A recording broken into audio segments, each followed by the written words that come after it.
వాళ్ళకి ఉచితంగా బస్సుల్లో ప్రయాణం ఇస్తాము, నెల మేము 3000 పెన్షన్ అంటే మీరు 4000, మేము 60 సంవత్సరాల పెన్షన్ అంటే మీరు 50 సంవత్సరాలు. ఇన్ని రకాలుగా మీరు మోసాలు చేసి గెలిచి ఉండొచ్చేమో. ఇది తాత్కాలికం. బట్ మీరే చెబుతారు కదా అధికారం ఎవరికి శాశ్వతం కాదని. ఇప్పుడు కూడా అదే చెప్తున్నా, అధికారం మాకు శాశ్వతం కాదు, మీకు కూడా శాశ్వతం కాదు.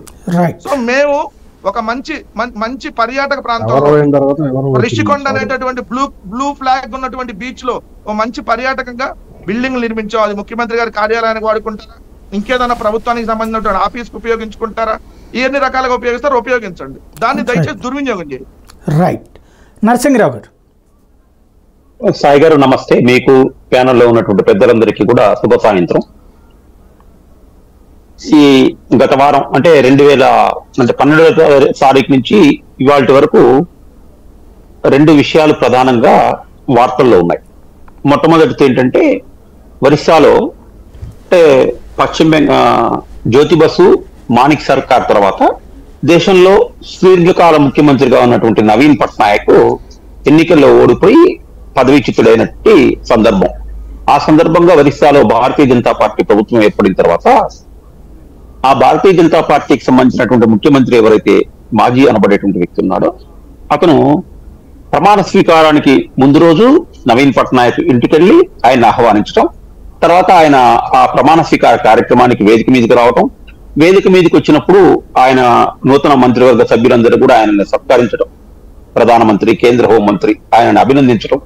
తర్వాత నిన్న వార్తలు ఏంటంటే నిన్న ఒకవైపు మన వైపు తెలుగు మీడియాలోనేమో ఈ గంటా శ్రీనివాసరావు గారి బృందం అంతా కూడా ఋషికొండ భవనాల యొక్క సందర్శన జరుగుతున్నప్పుడు జాతీయ మీడియాలో కవర్ అయినటువంటి వార్త ఏంటంటే మళ్ళీ ఒరిస్సా ప్రస్తుత ముఖ్యమంత్రి ఎవరైతే ఉన్నారో ఆయన మాజీ ముఖ్యమంత్రి నవీన్ పట్నాయక్ గారింటికి వెళ్ళి, సార్ నేను కొత్తగా ముఖ్యమంత్రి అయ్యాను, మీరు సుదీర్ఘకాలం ముఖ్యమంత్రిగా ఉన్నారు కాబట్టి నేను నా యొక్క పరిపాలనలో నేను ఎలా పరిపాలించాలి, దీనికి సంబంధించినటువంటి మంచి చెడులు మీ దగ్గర నుంచి నేర్చుకోవాలని చెప్పేసి ఈయన వాళ్ళ ఇంట్లో కూర్చొని కొన్ని సలహాలు సూచనలు తీసుకున్నట్టుగా మనం మీడియా ద్వారా తెలుసుకున్నాం.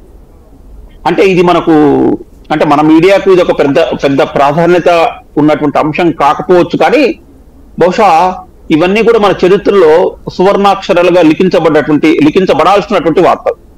మనం కొంచెం ముందుకెళ్ళినట్లయితే 2006-11 టర్మ్ అనుకుంటా సాయి గారు, నాకు కొంచెం డేట్స్ పర్టికులర్ గుర్తులేదు, కానీ కరుణానిధి తమిళనాడు ముఖ్యమంత్రిగా గెలిచిన తర్వాత ఆయన ఒక సచివాలయాన్ని అద్భుతంగా నిర్మించాడు. ఇట్లాగే ప్రభుత్వ ధనం 400 అంటే ఆ రోజుల్లో 200 కోట్లు 300 కోట్లు అయ్యి 2011 సంవత్సరంలో జయలలిత అధికారంలోకి వచ్చిన తర్వాత వాస్తు బాగాలేదు అనేటువంటి కారణంతో ఏం చేసిందంటే ఆవిడ ఏదైతే కరుణానిధి నిర్మాణం చేసినటువంటి భవనం ఉందో ఆ భవనాన్ని ఒక హాస్పిటల్ గా మార్చి తను ఇంకొక భవనం కట్టుకుంది. అంటే ఇప్పుడు నేను ఈ 2 విషయాలు ఎందుకు చెప్తున్నా అంటే, ఒకటేమో ఒరిస్సాకు సంబంధించినంత వరకు వచ్చే వరకులే